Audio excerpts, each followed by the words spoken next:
In this video, I'm going to show you why I think it's really important to put insulation on the top of your Paynes Nucs.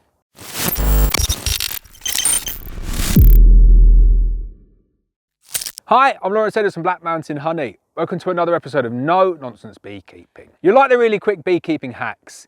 The Paynes Nuc, I think the roof is too thin.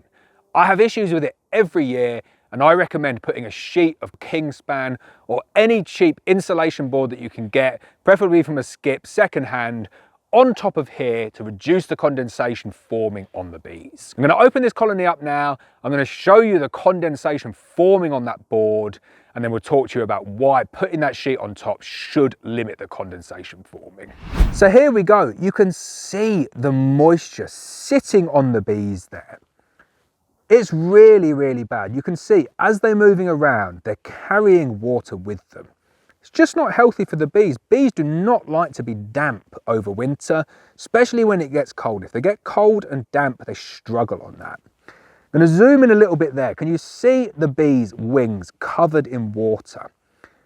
I believe that is a direct result of the insulation in that roof not being thick enough, which means that the coldest place in that roof is on top of that crown board, in this position here. So the bees are generating warmth, they're generating moisture, and then it needs to condense somewhere in the hive. And because this roof is so thin, that is the coldest place. It's the most exposed place, which means that you're getting water pooling on the underside of this sheet. And then you can see it on the bees' wings there. That water is underneath that board, and that is not good for colonies clustering up over winter. Luckily, it's the easiest fix in the world. All you need to go and do is go and find a building site, go and find a skip, get yourself a nice offcut of insulation board, preferably as flat as you can possibly get it. You want to push it down like that. I'm going to strap this one back up. That is the hack complete. It's as simple as that. And all that's going to do is it's going to mean that this top surface here is no longer the coldest surface. It's no longer the least insulated surface. It becomes the most insulated surface.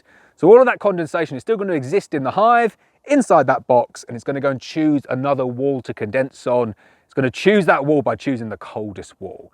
So what you're trying to do is make that top above the cluster the warmest by putting that insulation on, and it should stop that condensation forming on top of that cluster. Is definitely not good for the bees. So when you put it on, do strap it down. You don't want it bowing up like that, and if you're getting it cheap, it will bow, or if you're leaving it outside, it will bow. A brick will hold it down as well, but a strap really bends it back down into position, and having it completely sealed, so no air gap in between, means you're going to get better insulation. And that's it, that's the video complete. I'm not going to dwell on it. I think if you've got Paynes Nucs, you should get an insulation board like this on each and every one and keep it that way over winter. So I hope you enjoyed the video. As always, please hit the subscribe button. Please hit the bell so you're notified of every video, and I'll see you next time.